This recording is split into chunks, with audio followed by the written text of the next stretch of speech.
Ms. Thacker? Your Honor, I haven't even had a chance to finish my questioning and/or my foundation, so I'd like a few more minutes if the court would indulge for me to ask some questions of the Mr. client. Scott, hold on to your objection, please. Go ahead. Ma'am, do you know what this exhibit is? Yes, this is a screenshot of my husband's Facebook page. And how do you know it's your husband's Facebook page? Because I've seen his Facebook many times. I recognize his profile picture, which is the profile picture that he used for several months before he recently blocked me. It's dated just before the time that I saw it and printed it.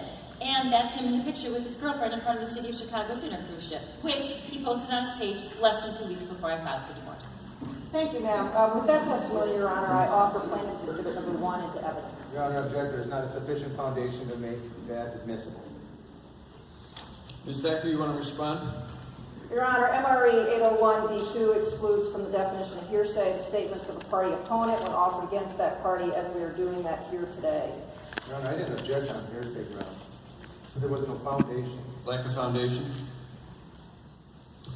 So, foundational facts that support identification or authentication must be sufficient, as I said, under 901A to support a finding that the matter in question is what its proponent claims. Weinstein's evidence says if there's enough proof that a reasonable juror could find in favor of authenticity or identification, then the rest is up to the jury. In this case, up to the judge as the fact finder. So, assume I'm going to overrule your objection. Well, that wasn't my only objection, Your Honor. All right. It's also hearsay.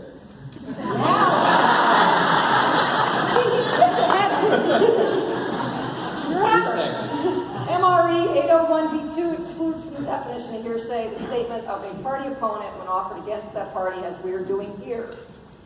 Your Honor, to overrule that. Your Honor, I still have another objection here yet. There's no evidence that Mr. McDonald actually posted this. It was his. Yeah. I know that it was. Go ahead. Ms. Thacker? Your Honor, my client has identified the post. She has sufficient knowledge. Third-party issues would go to weight. It's clear from the caption that the defendant is vacationing with someone other than the plaintiff, and his pose with a third party suggests a romantic relationship. I'll overrule the objection. Go ahead and continue.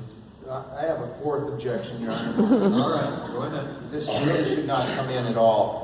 There's no evidence to show that when the photograph was taken, and without that foundational evidence, the document can't possibly be admissible, Your Honor.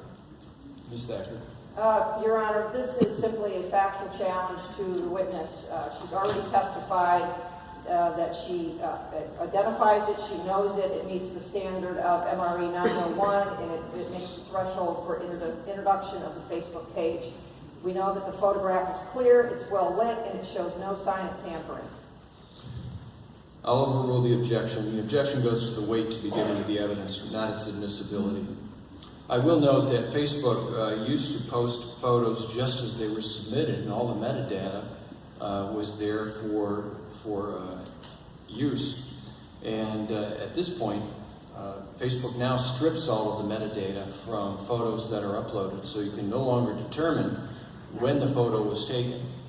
So all you have is the date that it was posted, which obviously is sometime after the taking of the photo. You make a really good point, Your Honor, which brings up my fifth objection. Go ahead. This photo and the text could have been manipulated and posted by someone other than the defendant to misrepresent defendant's activities. Ms. Thacker, you want to respond? Once again, Your Honor, I will say this for the second time. This is simply a factual challenge to what the witness has already said. She's already indicated that she identified it, she knows the subject in the photograph. The threshold is low for us to have this admitted. The photograph is clear, it's well lit, and it's based on her personal knowledge. Objection overruled, Mr. Scott. Go ahead. So that gives you a handful of the usual objections that will come in to either Facebook photos or texts as to relevance, hearsay, foundation, and authenticity. And as we've established here, it's a pretty low bar to get this information in. It doesn't mean that it's going to be relied upon, but it does mean that the court can and often will consider it.